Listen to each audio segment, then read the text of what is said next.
So good morning सभी को। आज की वीडियो रहने वाली है एयरफोर्स इंग्लिश के रिगार्डिंग कि आप सभी के डाउट थे कि कौन से टीचर से पढ़े, मॉक टेस्ट कहाँ से दे, सिलेबस कैसे पूरा करें। सो आज की वीडियो इसी रिगार्डिंग रहने वाली है। एंड लास्ट के कुछ आई गेस आज कितनी तारीख है, ओ गॉड मुझे आज की तारीख का भी नहीं पता। आज है 30 जुलाई।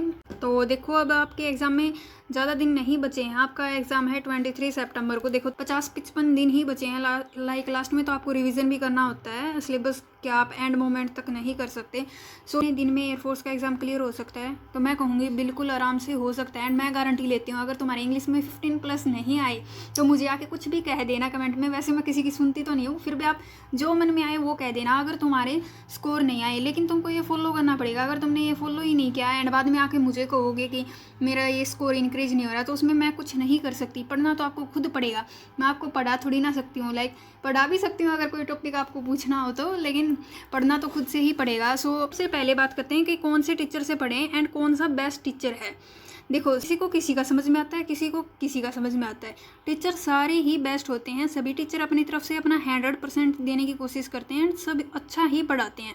लेकिन तुम्हारे लिए वही ठीक रहेगा जिसको तुम्हारे समझ में आ रहा है। लाइक कोई टीचर पढ़ा रहा है और उसकी बातें तुम्हें समझ में ही नहीं आ रही, तो आपको ऐसे मतलब टीचर के पास जाना ही क्यों है जिसकी बातें आपको समझ में ही नहीं आ रही। तो आपको उस टीचर से पढ़ना चाहिए जिससे आपकी वाइब मैच हो रही हो, लाइक आपको समझ में आ रहा हो।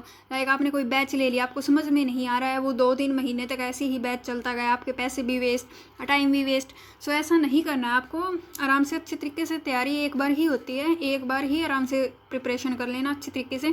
सो मैं बताऊँ, आप 2 टीचर को फॉलो कर सकते हो। अनुज सर RWA पर पढ़ाते हैं एंड संजीव सर का सभी ने नाम सुना हुआ है। एंड पर्सनली मैंने संजीव सर से ही पढ़ा है। लाइक एयरफोर्स के लिए नहीं पढ़ा, लेकिन वैसे मैंने पढ़ा है। एंड अनुज सर की मैंने 1-2 वीडियो देखी थी एंड वो बहुत ही अच्छा पढ़ाते हैं। लाइक जो बिगिनर बच्चा है ना, वो अनुज सर से पढ़ सकता है। एंड अगर किसी को थोड़ा प्रो लेवल या फिर एडवांस लेवल की प्रैक्टिस वगैरह करनी है तो वो संजीव सर से पढ़ सकता है। बाकी और भी टीचर हैं, मैं किसी भी टीचर को ये नहीं कह रही कि अच्छा नहीं पढ़ाता। सभी टीचर अच्छा पढ़ाते हैं। आपको जिससे समझ में आए आपको उसी से करना है। एंड एक बात यही भी थी कि किसी का कमेंट आया था कि कोई बैच वगैरह लेंगे, बिल्कुल नहीं लेना चाहिए। YT पर बहुत ज़्यादा फ्री में प्लेलिस्ट हैं, अगर आप देखो तो आपका टाइम ही लगेगा, बाकी और कुछ नहीं जाएगा। एक बार अच्छे से रिसर्च कर लो आपको किस टीचर का समझ में आ रहा है। एंड एक बार जो टीचर आपने चूज़ कर लिया ना, उसको छोड़ना मत। उसको एंड तक, जब तक आपका एग्ज़ाम ना हो, उसी टीचर से पढ़ो। आप टीचर चेंज करने का टाइम नहीं बचा है तुम्हारे पास। 2 महीने से भी कम टाइम है। अभी तुम टीचर चेंज करोगे तो फिर कोई फ़ायदा होने वाला नहीं है। ये हो सकता है कि लाइक एक टॉपिक, लाइक आपने वो कैब किसी और टीचर से कर ली, ग्रामर किसी और की समझ में आ रही, लेकिन ये नहीं कि एक टॉपिक को आप 10 टीचर से पढ़ो, फिर तो कोई फ़ायदा होने वाला नहीं है। क्योंकि वो एक टॉपिक आपको समझ में तो आ गया, आप 10 टीचर से पढ़ोगे वो आपको समझ में ज़रूर आएगा। लेकिन एक बार ये पढ़ के देख लेना 2-3 टीचर से कि कौन से का ज़्यादा समझ में आ रहा है, देन उससे ही पूरी आपको जो भी प्रैक्टिस वगैरह है तो वो नहीं है। बैच की मैंने बता दी, बैच की कोई भी नीड नहीं है। देन मॉक टेस्ट कहाँ से दें। सो मॉक टेस्ट के लिए बहुत ज़्यादा ऐप हैं। मैंने पर्टिकुलर एयरफोर्स एग्ज़ाम के लिए कोई भी मॉक टेस्ट नहीं दिए। सो जैसे कि मैंने बताया था, मैंने NDA की प्रिपरेशन की थी, तो उसी की तैयारी के अंदर हो गया ये। तो आप कौन से प्लेटफॉर्म से दे सकते हो, आई विल सजेस्ट कि एक तो आप टेक्स्ट बुक से दे सकते हो। बाकी और भी ऐप हैं, लाइक मैंने पर्सनली नहीं दिया, लेकिन मैंने नाम सुना है भाई यहाँ पर इनके मॉक टेस्ट वगैरह होते हैं। RWA पर भी होते हैं एंड एक कैडेट्स डिफेंस अकेडमी है, वहीं पर भी होते हैं। मुझे न तो इनके लेवल का पता, लेकिन आप देख सकते हो। लाइक अब आप कहोगे कि आप सजेस्ट कर रहे हो, आपको पता ही नहीं। सो मैं ये कर सकती हूँ आपके लिए, जो पिछले इनटेक में जो भी एयरफोर्स के इंग्लिश के या फिर किसी भी सेक्शन के जो भी पेपर हुए थे, मैं आपको वो यहाँ पर सोल्व करवा सकती हूँ। लाइक जो एग्जैक्ट 20 क्वेश्चन, लाइक जो मेरा एग्जाम हुआ था उसमें किस किस टाइप के क्वेश्चन आए थे, वो सेम टू सेम यहाँ पर लाकर एज ए प्रैक्टिस सेट, या फिर आप उसको मॉक टेस्ट कह लो, तो वो मैं यहाँ पर आपको प्रैक्टिस करवा सकती हूँ अगर आप कहो तो। वरना मैं कहूँगी कि आप टेक्स्ट बुक से दे सकते हो मॉक टेस्ट, CDA से, RWA से, क्योंकि यही एयरफोर्स के एग्ज़ाम में पर्टिकुलर। और हाँ, एक है RS सर, वहाँ से भी दे सकते हो। वहाँ से मैंने फिजिक्स पढ़ी थी। मैं बताऊँगी आपको कि कौन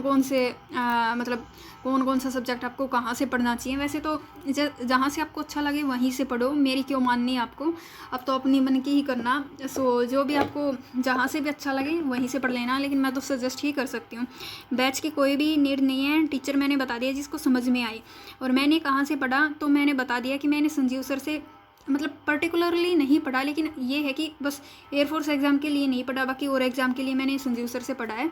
सो मुझे उनका पढ़ाया हुआ समझ में आता है। एंड मुझे लगता है कि आपको उन्हीं टीचर से पढ़ना चाहिए। बाकी आपकी मर्ज़ी, आपको जिससे पढ़ना चाहो आप उन्हीं से पढ़ सकते हो।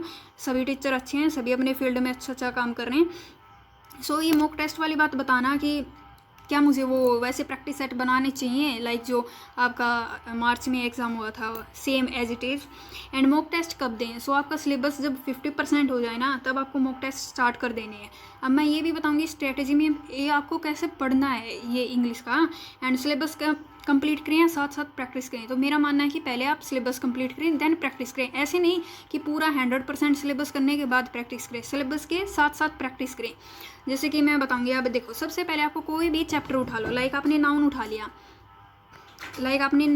लिया तो उसकी ना 3 से 4 क्लासेस होंगी, मोस्टली इतनी ही होंगी, इससे ज़्यादा नहीं होंगी।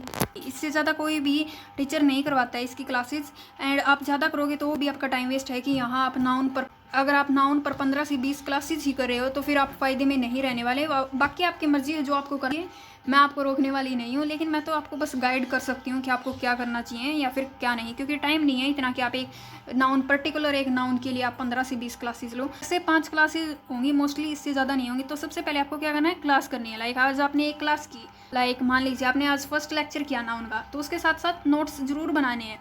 कई कहते हैं कि नोट्स नहीं बनाने चाहिए, नोट्स बनाने चाहिए, क्योंकि लास्ट में जब आपका एग्ज़ाम हो गया या फिर कोई भी और एग्ज़ाम की आप फर्दर प्रिपरेशन करोगे या फिर वैसे भी आपको रिवीजन करने में फ़ायदा रहेगा, इसलिए आपको नोट्स बनाने चाहिए। सो नोट्स बनाने हैं। एंड जो आपने आज लेक्चर किया उसको शाम को रिवाइज़ करना है। जो भी आपने कॉन्सेप्ट वगैरह रूल्स वगैरह पढ़े हैं उनको शाम को रिवाइज़ करना है। ऐसे ही लाइक एक में मान लो 4 से 5 क्लासेस हैं, आपने वो कंप्लीट कर ली, देन आपको उस टॉपिक की प्रैक्टिस करनी है। ऐसे नहीं करना कि पहले सभी का सिलेबस कंप्लीट करेंगे देन लास्ट में जाके प्रैक्टिस करोगे तो आप भूल जाओगे। आपको कोई भी कॉन्सेप्ट वगैरह याद रखना है तो अच्छा है कि आप उसको पहले उसके वीडियो लेक्चर देखें देन उसको रिवाइज़ करें नोट्स से, अपने नोट्स से। क्योंकि पीडीएफ से आप कितना ही पढ़ लोगे, कितना ही पीडीएफ से पढ़ लोगे, और भी सब्जेक्ट हैं पीडीएफ से तो और भी चीज़ें हैं पढ़ने के लिए, लेकिन पर्टिकुलरली मैं तो कहूँगी आपको नोट्स बनाने ही चाहिए। देन आप अपने नोट्स का रिवाइज़ करो जो भी आपने बनाए हैं, देन आपको प्रैक्टिस करनी है उस चैप्टर की।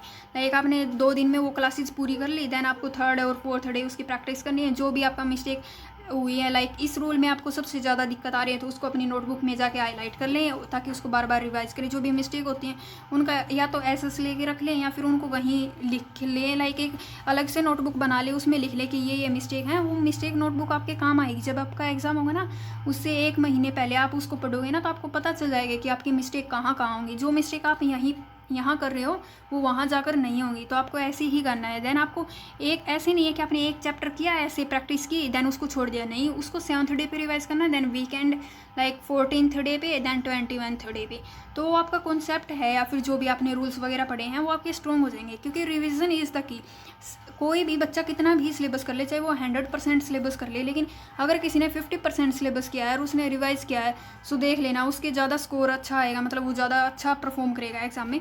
सो आपको रिवाइज़ करना है, देन इतना ही है, इससे एक्स्ट्रा कुछ नहीं है। आपको कॉन्सेप्ट करना है, then notes, then practice, then revise, then final phase में आपको बताऊँ लास्ट में आपको जब लाइक अब तो लास्ट ही के दिन आ गए हैं, लाइक 1 से 1.5 महीना रहे अभी तो। खैर आपको ये फोकस करना है कि आप जल्दी से जल्दी अपना सिलेबस कंप्लीट करो।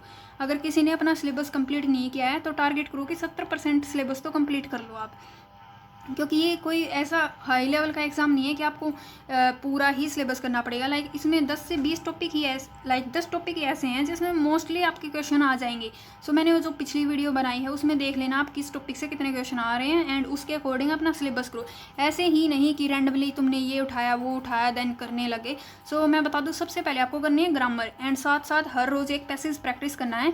एंड वो कैब में आप लाइक 10 एंटो हो सकते हैं, 20 एंटो हो सकते हैं, 30 एंटो, 10 साइनो, 10 OWS। So as much as you can, so उतना ही आपको करना है। लाइक आपको ये लग रहा है कि मैं 10 ही कर सकता हूँ या 10 ही कर सकती हूँ तो आप उतना ही करना, ज़्यादा कुछ मत करना।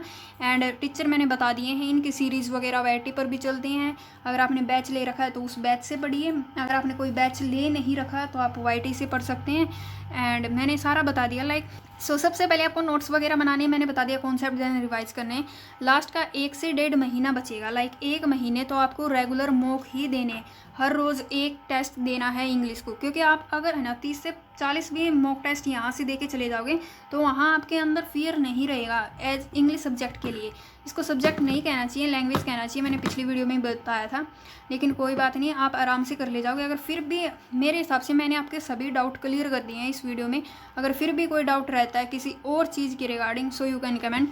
एंड पर्सनल क्वेश्चन मत पूछा करो भाई, तुम लोग जो भी तुम्हें डाउट है एयरफोर्स की रिगार्डिंग वही पूछा करो। सो बस यही है, अपनी प्रिपरेशन अच्छे से करते रहिए।